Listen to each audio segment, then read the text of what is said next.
खबरें में खुश आमदीद। मैं आपका होस्ट हूँ सईद काज़ी। बड़ी अहम खबरें जिन पे आप बात करेंगे। सबसे पहले तो ये है कि बुशरा बीबी के का ये दावा कि उनके खुराक में ज़हर मिलाया जा रहा है, इससे कितनी लाइक्लीहुड है। और ये भी कहा जा रहा है कि बुशरा बीबी तो थ्रेट नहीं है इस हुकूमत के लिए। खान साहब अलबत्ता ज़रूर थ्रेट है। इस पे भी हम बात करेंगे। एक अहम लीडर हमारे साथ होंगे पीटीआई की। इसके बाद एक और बात भी हो रही है कि ईद के बाद खान साहब के बारे में अभी तक जो खबरें आ रही हैं वो बिल्कुल अपने स्टैंड पर ज़रा सी भी बज नहीं हो रहे, ज़रा भी हिल नहीं रहे।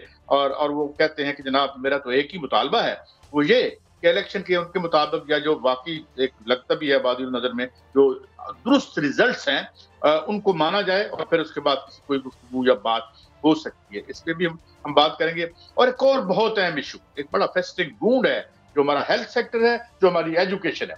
इस पे हमारे साथ एक हमारे सूबाई वज़ीर राना सिकंदर हयात साहब तालीम के, वो हमारे साथ होंगे। खबर ये है कि 13,000 स्कूलों को एनजीओज़ के हवाले कर दिया जाएगा। इससे पहले पीटीआई की गवर्नमेंट में ये हुआ, मैं पहले अर्ज़ कर चुका हूँ कई जगह पे कि मेरा अपना स्कूल जो था, जहाँ मुफ्त तालीम हासिल करते थे, अब वो उसको बोर्ड ऑफ डायरेक्टर बन गया और वो यानी एक निजकारी की शक्ल है। अब मसला ये है कि आर्टिकल 25A ये कहता है कि 5 साल से लेकर 16 साल के बच्चे को क्वालिटी एजुकेशन देना हुकूमत की ज़िम्मेदारी है। और इस वक़्त सिर्फ़ पंजाब में 1.5 करोड़ और पाकिस्तान में लगभग 2 करोड़ और समथिंग जो है, वो बच्चे बाहर बैठे हुए हैं, स्कूलों से बाहर बैठे हुए हैं। ड्रॉप आउट्स बहुत ज़्यादा हैं। फिर सबसे बड़ी बात ये कि कोई रेगुलेटरी रिजीम नहीं है।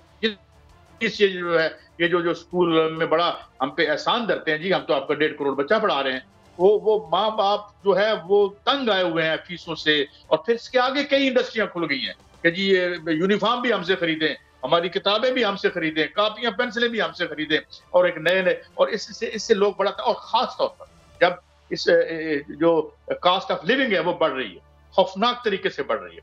और वो इन आने वाले अगले 2-3 महीनों में जब ये अब पंखे चलेंगे और बिजली के जो जो अखराजात होंगे, उसके बाद बच्चों के लिए तालीम, कितनी डिस्पोजेबल इनकम लोगों के पास होगी बच्चों की तालीम के लिए। बिजली के बिलों ने एक अज़ाब खड़ा कर रखा है। और अब जो नया जो आपका मुआहिदा आया है, इस मुआहिदे के बाद क्या जो लोग हैं और अगले 5 साल में हमें 120 अरब डॉ सबसे ये भी कम अहम बात नहीं है कि इस वक़्त हम जो सबसे फंडामेंटल क्राइसिस है हमारा, वो हमारा मईशत का है। और मईशत के हवाले से आज भी मैं ईरान में देख रहा था एक आर्टिकल कि हम बहुत सी अपॉर्च्युनिटीज़ मिस कर चुके हैं, अब हमारे पास कोई मौका नहीं है। और ये जो कॉन्फ्लिक्ट्स हैं, ये हमें कहाँ लेके जाएँगी। जिस तरह मैं ये कहता हूँ कि this is a poly crisis, it is a multiple crisis हैं। जैसे जो पाकिस्तान इन पार्टिकुलरली 3-4 ऐसे मुल्कों में शामिल है, बॉटम के, जो कि माशी एतबार से, पॉलिटिकल इंस्टेबिलिटी के एतबार से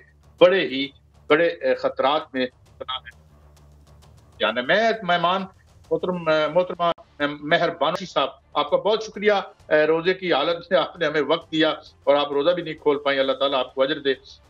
मैं मेहर बानो साहिबा पहले तो ये बात आपसे पूछूँगा, 2 बातें हैं कि ईद के बाद जो आपकी तहरीक का क्या मामला है? मगर इससे पहले बुशरा बीबी का जो क्लेम है, इसको हम कैसे वेरीफ़ाई करें? और अगर ये दुरुस्त है तो ये बड़ी खतरनाक बात है। इस हवाले से आपकी क्या स्ट्रैटेजी है? मोहतरमा मेहरबानो कुरैशी साहिबा। जी, अस्सलाम वालेकुम काज़ी साहब। सबसे पहले तो आपका बड़ा शुक्रिया और जी बिल्कुल बहुत ही संगीन मौज़ू है और बहुत सीरियस बात है, हमें संजीदगी से लेनी चाहिए और हमें तो बड़ी तशवीश भी है। अब देखिए बुशरा बीवी अगर कह रही हैं कि उनकी तबीयत ख़राब है, तो हमें मानना पड़ेगा और अगर रियासत ये नहीं इस बात का एतराफ़ नहीं करती है कि शायद कुछ इस तरह हो सकता है, तो फिर वो बहुत आसान तरीका है इसको सुलझाने का।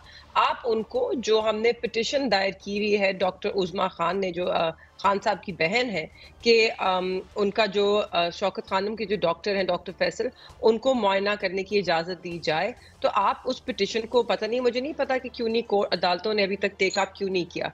मगर रियासत को चाहिए है कि वो इस तरह की इजाज़त दें और डॉक्टर फैसल आएँ और वो खुद उनका तिब्बी मुआयना करें और उनके टेस्ट हों ताकि हम सबको मालूम हो कि उनकी तबीयत कितनी नासाज़ है। और हम ये भी टेस्ट कर सकें कि उनकी जो बॉडी टॉक्सिकोलॉजी रिपोर्ट या अगर कोई उनकी खुराक में मिलावट हो रही है तो वो सब सामने आ जाए और इसको हम बड़ी आसानी से दूर कर सकते हैं। रियासत के पास ताकत है, वो हमें इजाज़त दे दें या वो भी एक डॉक्टर भेज दें, हम भी अपना डॉक्टर भेज दें, दोनों तिब्बी मुआयना कर लें और दोनों टेस्टिंग के लिए भेज दें और हम रिज़ल्ट्स को कंपेयर कर लेंगे और पता चल जाएगा कि क्या हो रहा है।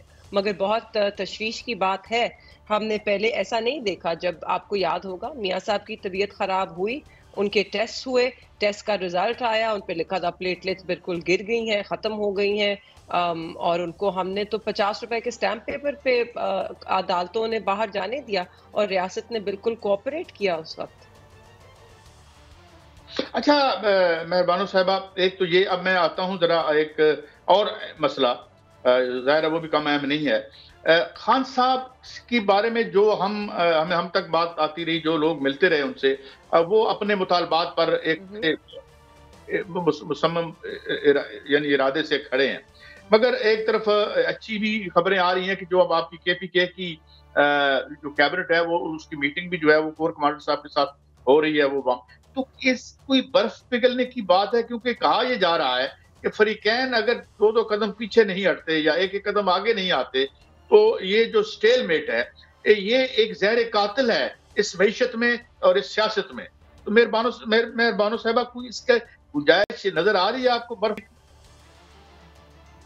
जी, देखिए मुझे तो नहीं मालूम बर्फ़ पिघल रही है कि नहीं पिघल रही, बात सिर्फ़ इतनी सी है कि मेरे ख़्याल में कल सुप्रीम कोर्ट में भी जो हमने गुफ्तगू सुनी और जो इस्लामाबाद हाई कोर्ट के जजेस ने ख़त में लिखा, हमें अब पिघलती हुई बर्फ़ की गुफ्तगू नहीं करनी। हमने देखना है कि हमने पाकिस्तान को किस सिमत लेकर जाना है। हमारा डिस्कोर्स जो है ना वो अवाम के इर्द-गिर्द घूमना चाहिए है और जमहूरियत के और आइन के। अब आज फैसल सिद्दीकी साहब ने एक बहुत ही उम्दा ऑप-एड लिखा है डॉन में, क्या उसका नाम है, the pen and the sword या इस तरह कुछ नाम है, सबको पढ़ना चाहिए है।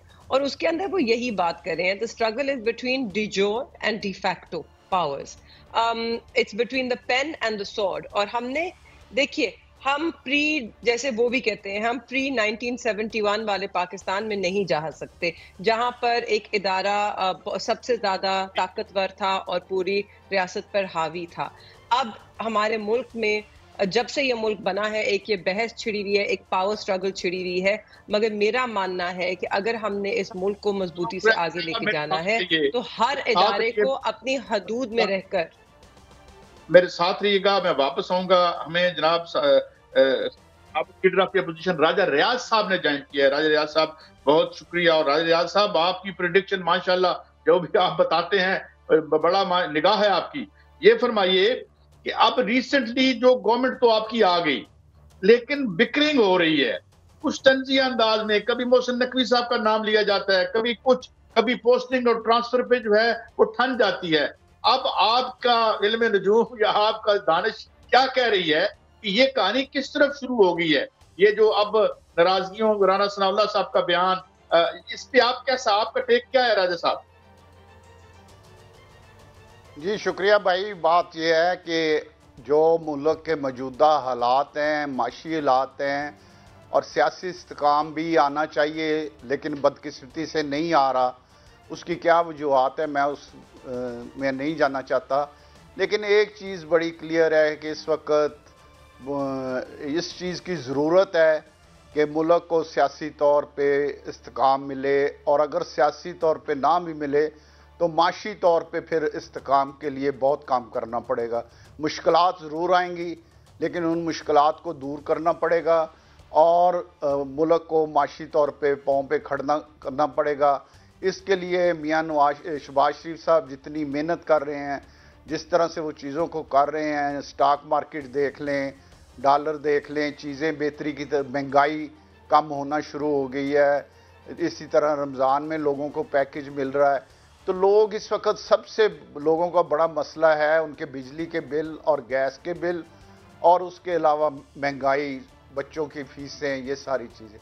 तो मैं जो देख रहा हूँ वो मैं आपको बता देता हूँ कि मुझे लग रहा है कि ये जो मौजूदा हुकूमत है, इसने हर सूरत अपना टेन्योर पूरा करना है, और इस टेन्योर में पाकिस्तान माशी तौर पे बहुत मजबूत होगा, और पाकिस्तान माशी तौर पे जो बड़ी माशी तौर पे मुल्क है, मजबूत मुल्क है एशिया में, उनके साथ जा मिलेगा। और उनके बराबर खड़ा हो जाएगा। ये इंशाल्लाह आप देख लीजिएगा कि इस टेन्योर ये हुकूमत अपना टेन्योर पूरा भी करेगी।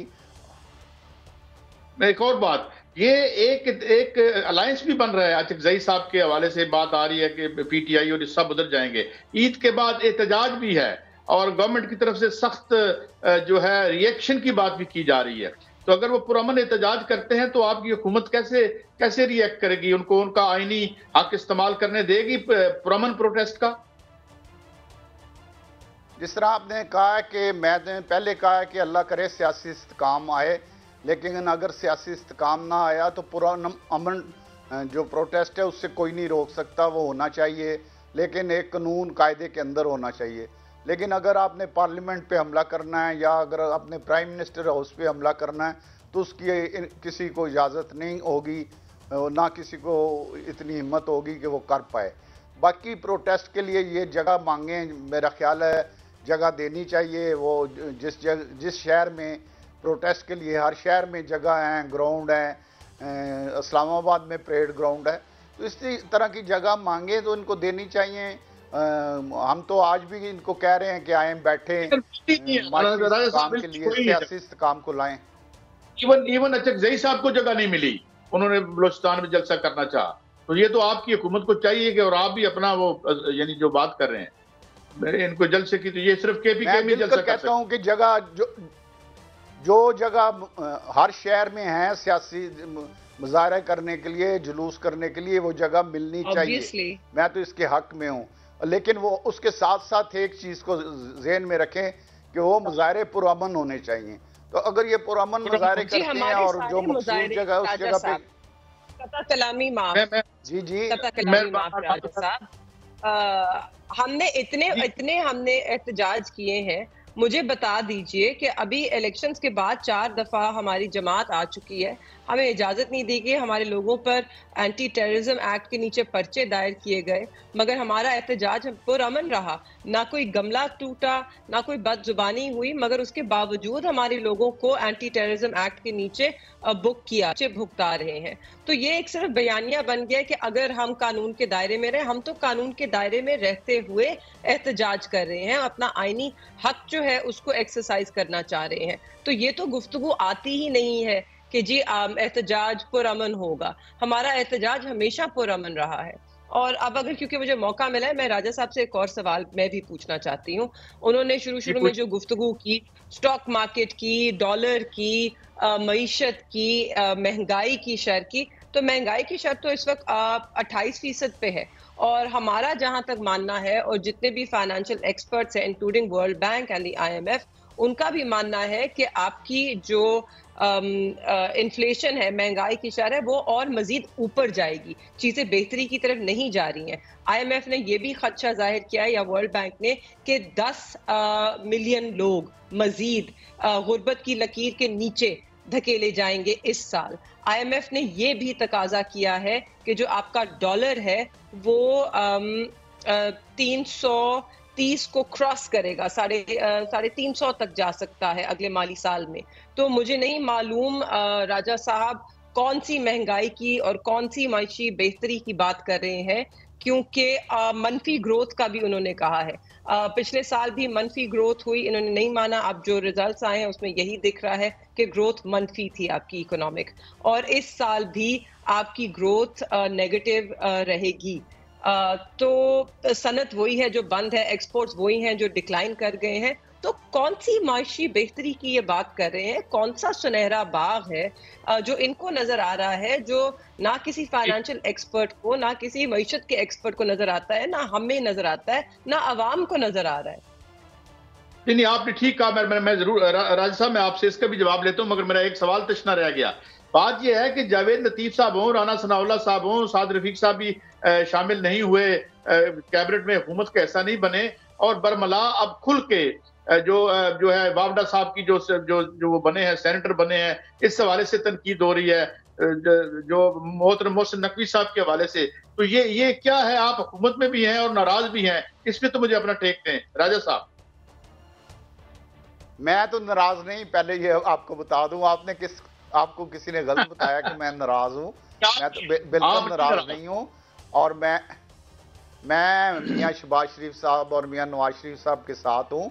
देखिए, मैं ये मोहतरमा ने जो बात की है ये एक हद तक दुरुस्त कर रही है। मैं महंगाई की बात की है, महंगाई हमारे हलकों में, हमारे शहरों में रमज़ान में बहुत महंगाई होती थी, इस दफ़ा वो कंट्रोल रही है और कुछ कम भी हुई है। जो स्टॉक मार्केट है वो पिछले सारे रिकॉर्ड तोड़ गए हैं, ये भी एक हकीकत है। डॉलर इस महीने में तकरीबन ₹1 के करीब सस्ता हुआ है, इससे कोई इनकार नहीं कर सकता। अब IMF ने प्रोग्राम करना है, वर्ल्ड बैंक ने करना है, बिल्कुल ठीक है। और मैं अभी ये आपसे एक चीज़ अर्ज करना चाहूँगा कि 1 साल 1.5 साल मुश्किल है, इसमें कोई शक नहीं। जिस तरह वज़ीर आज़म साहब ने कहा है कि हमने अपनी एक्सपोर्ट को डबल करना है, हमने जो हमें बाहर से IMF का तीसरा प्रोग्राम भी लेना है, हमने वर्ल्ड बैंक से भी बात करनी है, तो चीज़ें मुझे पूरी उम्मीद है कि जिस तरह सिंसियरली काम हो रहा है और जिस तरह मिल के एक, जिसमें अल्लाह करे PTI भी शामिल हो जाए, मिल के सारे अगर काम करें, मौलाना फजल रहमान साहब को भी इसमें शामिल करना चाहिए, हर सूरत करना चाहिए। इसके लिए मैंने मुस्लिम लीग नून के सीनियर लोगों को भी मशवरा दिया है। अच्छा राज साहब, थैंक यू वेरी मच। साहब आपका बहुत शुक्रिया। राजा रियाज साहब, आपने हमें वक्त दिया। नाज़रीन, हम जारी है और हम ये अहम जो इश्यूज हैं इकोनॉमी के और एजुकेशन के, क्योंकि हमारे बच्चों का मुस्तकबिल एजुकेशन से जुड़ा हुआ, हमारे साथ होंगे राना सिकंदर आजाद साहब, सूबाई वज़ीर तालीम, हमारे साथ रहिए। मिलते हैं एक छोटे से वक्फे के बाद।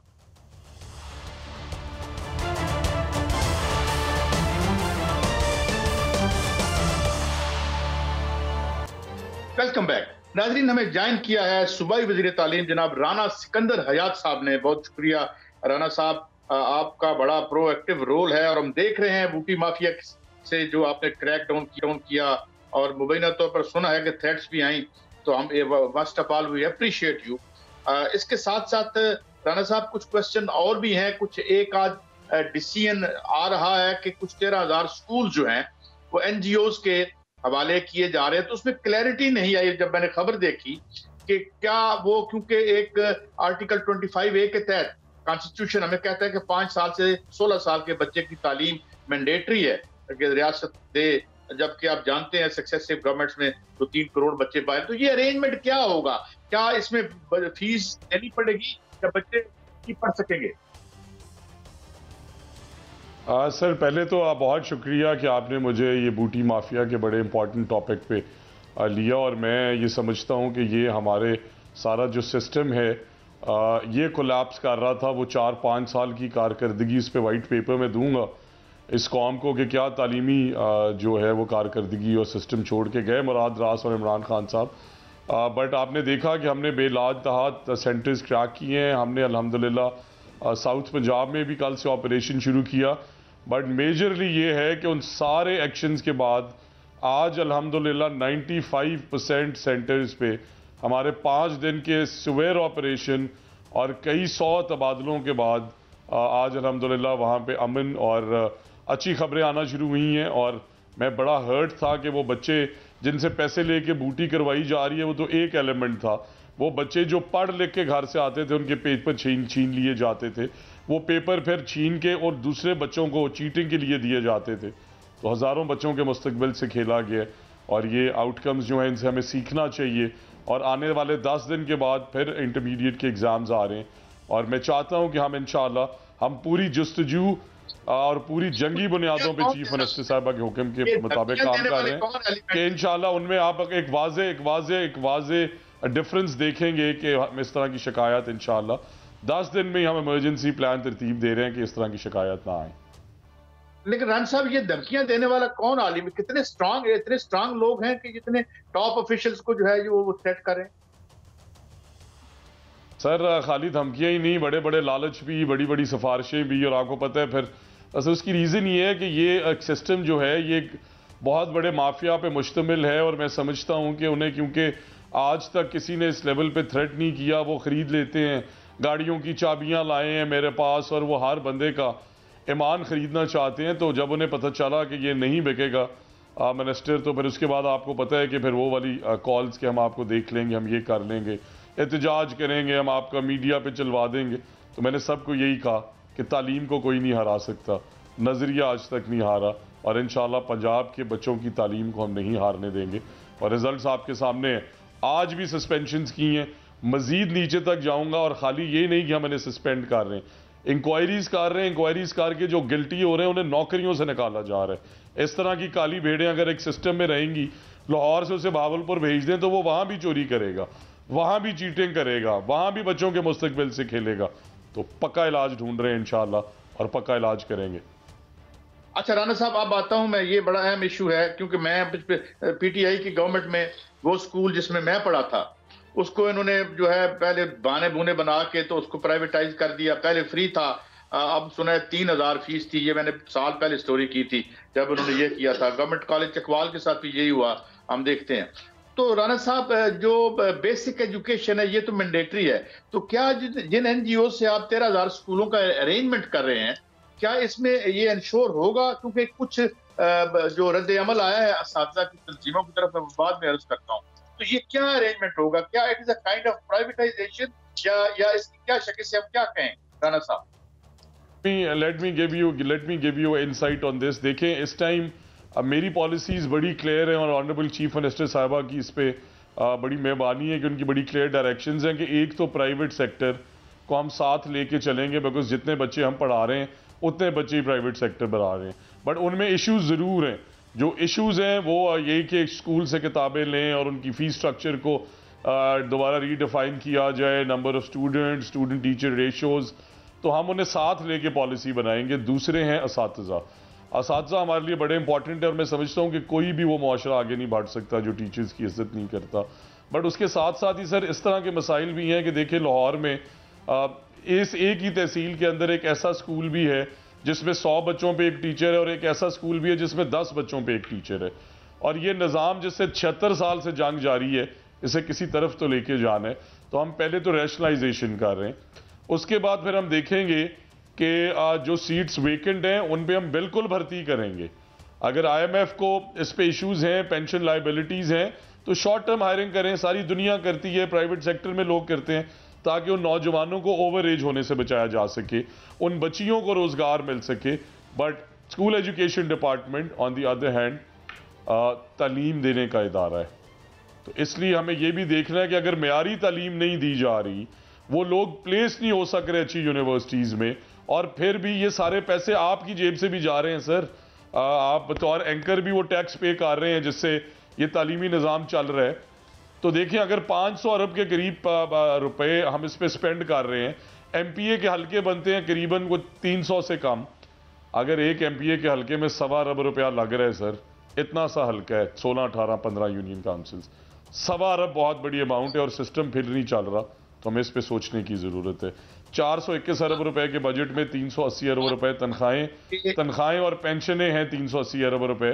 तो हमने फिर इसे PIA नहीं बनाना, हमें ये सबसे ज्यादा क्लैरिटी से 2018 से टीचर्स को लीव इनकैशमेंट्स नहीं मिल रही। मैं शर्मिंदा हूं कि जिसने सारी जिंदगी अपनी स्कूल एजुकेशन डिपार्टमेंट को दी, आज उसे पेंशन लीव इनकैशमेंट्स के लिए रिश्वतें देनी पड़ रही थी। इस तरह का निज़ाम और इस तरह के इदारे, और फिर कौन सी तालीम जिसमें हम काम कर रहे हैं। अगर 1 करोड़ 20 लाख बच्चे सरकारी स्कूलों में बताए जा रहे हैं, जो कि एक्चुअली 98 लाख के करीब हैं, तो क्यों हम ये झूठ बोल रहे हैं इस कौम से? इस कौम का पैसा है, इस कौम के बच्चों को पढ़ाने का आर्टिकल 25 में लिखा है, पैसे जाया करने का नहीं लिखा। तो हम अगले 3 महीने में टीचर्स के साथ बैठेंगे, प्राइवेट सेक्टर के साथ बैठेंगे, और हम उन अखुवत देखें ना, फुगत ने यूनिवर्सिटी बना दी है तालीम से आगे जाके, हम उनसे सीखेंगे, TCF से सीखेंगे कि कैसे आप लोग आगे जा रहे हैं। दूरबीन शहजाद रॉय साहब का बड़ा कमाल मॉडल है, कराची में इंप्लीमेंट कर रहे हैं कि टीचर्स के सर्टिफिकेट होना चाहिए।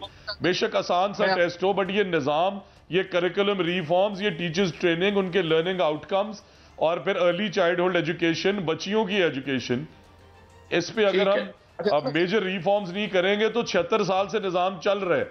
और मैं, आई एम सॉरी, किसी ऐसे निज़ाम का हिस्सा नहीं बनना चाहता जिसमें मैं 5 साल बाद इस कौम को कुछ ना बता सकूं कि आउट ऑफ स्कूल चिल्ड्रन वहीं पे हैं, हमने बजट बढ़ा दिया, 450 अरब पे पहुंच गए, क्या आप मयारी तालीम मिल रही है?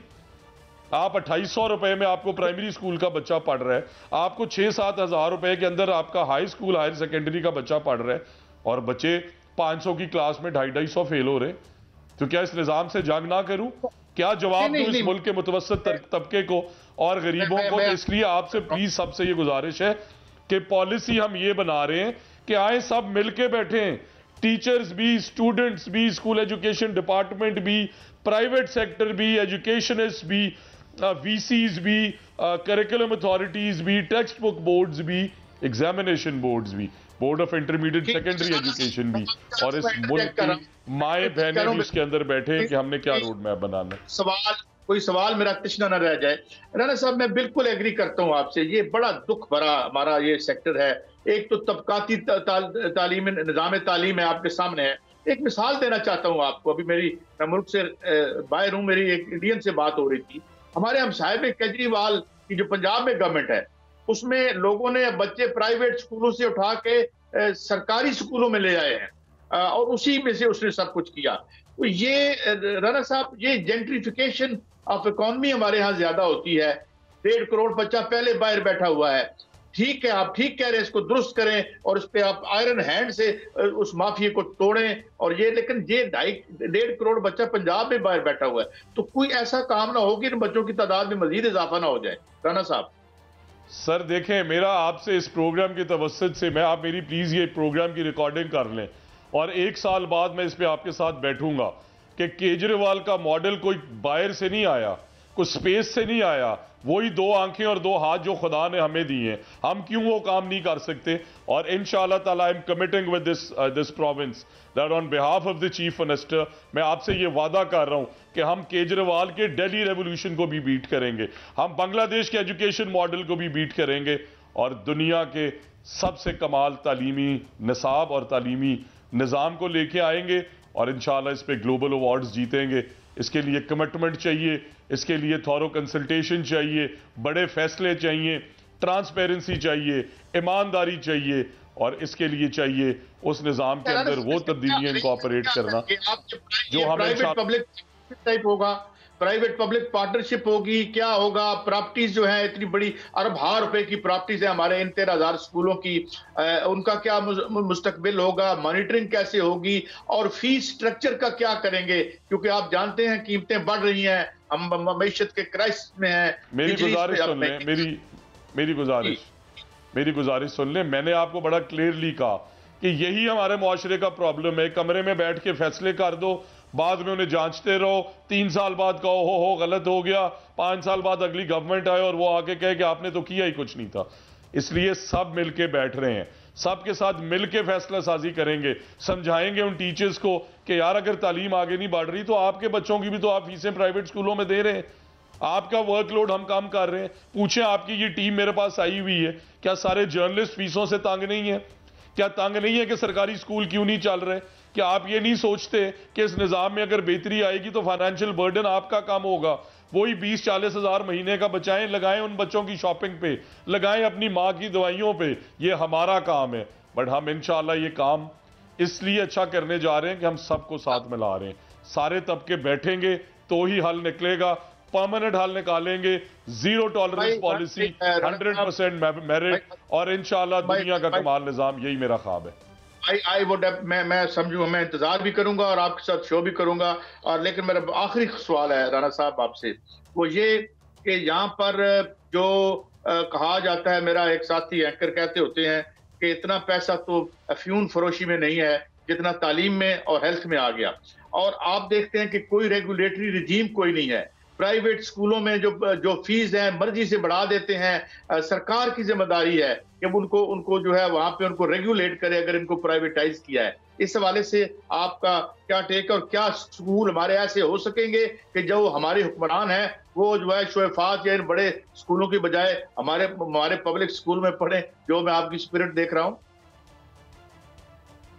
सर, मुझे ऑनरेबल चीफ मिनिस्टर ने एक बात कही पहले दिन जब उन्होंने मुझे बुलाया, तो उन्होंने मुझे कहा, सिकंदर बेटा ये देख के फैसले करना कि 5 साल बाद तुम्हारी बेटी भी इन्हीं स्कूलों में पढ़ सके। और मैं वही नज़रिया देख के मेहनत कर रहा हूँ। सर, मेरे पास तो वसाइल हैं, पाकिस्तान के मुतवस्सित तबके के पास नहीं है। और यस, आप सही कह रहे हैं, बट आप ये देखें कि जब हम अपने स्कूल्स का लेवल बेहतर करेंगे तो देखिएगा बीकन हाउस की फीसें कम होती है। प्राइवेट स्कूल का अपना मॉडल है, हम उनसे खपने की बजाय अपनी परफॉर्मेंस बेहतर करें ना, दें एक्स्ट्रा करिकुलर क्लासेस, हम सैट दें, हम जीमैट सेकंड टाइम दें, 3-3 शिफ्टों में स्कूल चलाएं, बैठ के वो पॉलिसी बनाएं। अगर किप्स रात 9 बजे तक चल सकता है और वो 1 कनाल पे है, तो हम 50 कनाल का स्कूल क्यों रात 9 बजे तक नहीं चला सकते? हम वहां पे बीए की क्लासेस नहीं दे सक रहे, हम क्यों नहीं दे सक रहे?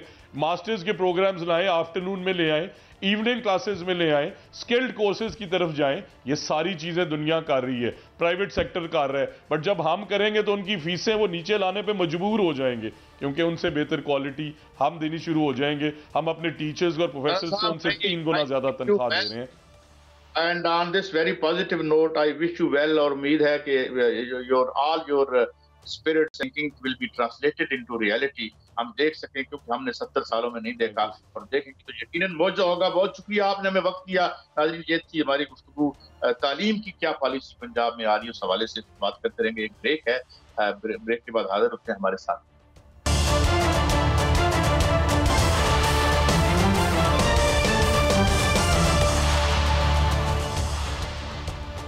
Welcome back. ने ज्वाइन किया है मोहम्मद अली दुरानी साहब ने, किसी तारफ के मुताबिक नहीं, साबिक वफाकी वजीर हैं और बहुत एफर्ट रहती है इनकी किसी तरह से रिकंसिलिएशन पे। Thank you very much Durrani साहब। दुरानी साहब, हम देख रहे हैं कि एक पोली क्राइसिस है, हर तरह का क्राइसिस है जिससे मुल्क गुजर रहा है, और अब खबरें ये आ रही हैं कि खान साहब भी बज नहीं हो रहे आप डिस्पाइट ऑल दी एफर्ट्स, और उधर उन्होंने ईद के बाद सुना है कि एहतजाज का सिलसिला भी शुरू करना है, और इधर मोहतरमा मरियम नवाज साहबा ने कहा है कि लॉ ब्रेकर से सो कॉल्ड बड़े आईनी हाथों से निपटा जाएगा।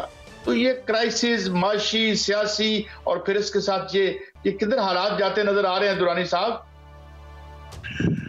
बिस्मिल्लाहिर्रहमानिर्रहीम। काई साहब, बात यह है कि आपको मैं अब क्या बताऊं हालात कहाँ जा रहे हैं। आप तो मेरे से बेहतर नज़र और मेरे से गहरा जायजा रखते हैं। मैं ये समझता हूं कि वो जब क़यादत जो है वो हिकमत, तदब्बर और ईसार और नॉलेज से, इल्म से बेबहरा हो जाए तो बस फिर टकराव ही हुआ करते हैं। सिर्फ वो माशरे जिन्होंने आगे बढ़ना होता है वो तो एक दूसरे को बर्दाश्त भी करते हैं और एक दूसरे को बर्दाश्त करके आगे बढ़ते हैं। दूसरी बात ये होती है, आगे बढ़ने वाले मुआशरों को अपने गिरेबान में देखने की अहलियत होती है। मतलब हम अपने आप को कानून के दायरे में और दूसरों को कानून से बाहर देखते हैं। हम अपने हर इक़दाम को जो है वो सच्चा और दूसरों के हर इक़दाम को जो है झूठा समझते हैं। अच्छा दुरानी साहब, ये आप जरा प्रैक्टिकल बात करते हैं। ये तो हो गया वो दर्द, वो दुख जिसका आपने इज़हार किया, जिसकी वजह से आपकी एक्टिविटी भी हमने देखी कि अपनी मिसाल पर आप कोशिश करते रहे। मगर अब सवाल ये है कि एक दुनिया भर के जो इदारे हैं, IIF जो है, कल उसकी रिपोर्ट आई, वर्ल्ड बैंक की रिपोर्ट आई, 120 बिलियन डॉलर हमें अगले 5 सालों में चाहिए। इस साल 24 या कितने बिलियन है, ग्रोथ नीचे जा रही है, और बिजली के बिल आने वाले हैं। सबसे बड़ी बात, जो तारीख के सबसे बड़े बिल होंगे। तो जाहिर है ये जो मैशत है ये सियासत से जुड़ी हुई है, और फिर ये अपोजिशन का तो ये आने वाले 2-3 महीने तो खासे यदि वोलेटाइल नहीं लगते आपको? देखिए कई साहब, मुझे तो 2-3 महीने नहीं लग रहे, मुझे तो आने वाला वक्त ही जो है वो वोलेटाइल लग रहा है। हम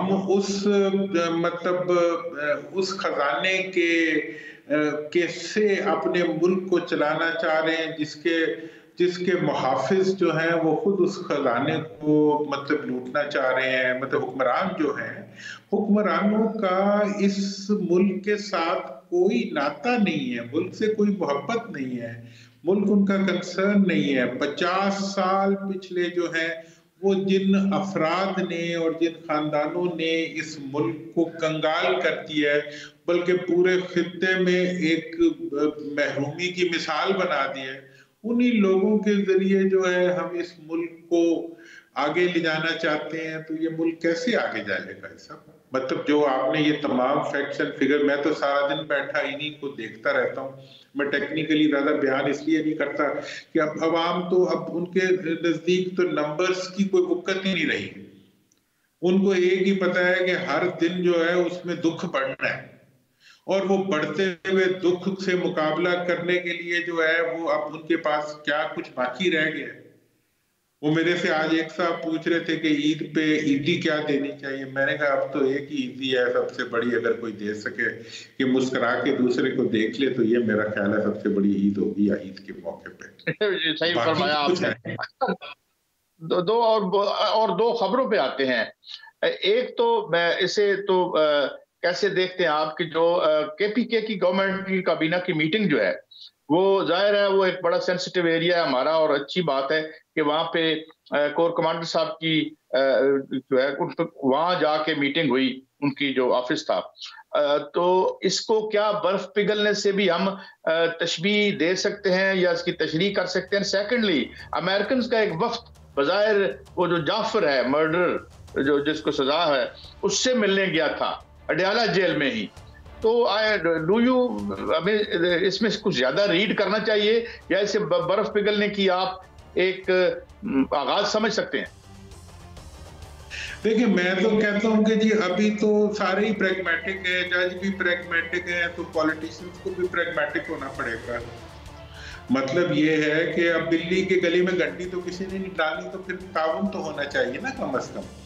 तो लिहाजा इस लिहाज से ये है कि मैं समझता हूँ कि इस वक्त हमारा अगर कोई भी सियासत का हिस्सा टकराव के बजाय कोई मफाहमत का रास्ता ढूंढ लेता है, जिसके लिए मैं हमेशा ही काम करता हूँ। और मैं इस वक्त कोई प्रिंसिपल्ड या अनप्रिंसिपल्ड बात की बात नहीं कर रहा, मैं सिर्फ ये बताना चाह रहा हूँ कि भाई जब आपको ज़मीनी हकायक फेस करने हो तो उस वक्त आपको एक ऐसा रास्ता अख्तियार करना पड़ता है जिसके नतीजे में आप मुल्क की मुश्किलात को निस्बतन कम कर सकें। अगर केपीके वालों ने आर्मी के साथ और एस्टेब्लिशमेंट के साथ अपने कंडक्ट को ठीक किया है, ये बहुत ही एक सेंसिटिव इशू है। अगर केपीके गवर्नमेंट जो है वो एस्टैब्लिशमेंट और फौज के साथ अपने ताल्लुकात को ठीक नहीं करेगी तो पूरा केपीके जो है वो दहशतगर्दी की गिरफ्त में चला जाएगा। आपकी ये जरूरत है और मैं समझता हूँ कि पूरे मुल्क की ये जरूरत है। तो मैंने पहले भी ये बात कही थी कि पूरे मुल्क की ये जरूरत है कि तमाम सियासी पार्टियां मिलके मफाहमत करके हुकूमत के बजाय मुल्क को चलाएं, अपने इक़्तिदार के बजाय अपने मुल्क को आगे बढ़ाएं। लेकिन उसके लिए अगर तैयार ना भी हो तो मैं समझता हूँ कि अगर केपीके वालों ने फौज के साथ रिकंसाइल किया है तो इसके नतीजे में सबसे बड़ा बेनिफिशियरी पाकिस्तान होगा और केपीके का सूबा होगा, और इसके नतीजे में जो बेपनाह इस वक्त दहशतगर्दी का पोटेंशियल मौजूद है उस इलाके में वो मिनिमाइज होगा। और मैं आपको पता है मैं इलेक्शन से पहले भी यही बात कर रहा था, आज भी यही बात कर रहा हूँ कि भाई आपस में लड़ने का इस वक्त मौका नहीं है। राइट और रॉन्ग, राइट सिर्फ वो है जिसके नतीजे में मुल्क राइट होता हो, रॉन्ग वो है जिसके नतीजे में मुल्क और मुल्क के अवाम को दुख मिलता हो। तो इसलिए इस पैटर्न के ऊपर आपको चलना पड़ेगा और अपनी सियासत, अपनी खानदानी मरूसी सियासतों से ऊपर बढ़ते हुए निस्बतन मुल्क के लिए सोचना पड़ेगा। तो ये जो उनका इक़दाम है मैं तो इसको इसी तरह समझता हूँ। बहुत शुक्रिया मोहम्मद अली दुरानी जी, हमने कोशिश की हालात का अहाता करें और देखें कि क्या डेवलपमेंट्स हैं। हालात आपके सामने रखिए। तो हमारा आज हफ्ते का आखिरी शो, मंडे को फिर मिलेंगे। अल्लाह हाफ़िज़।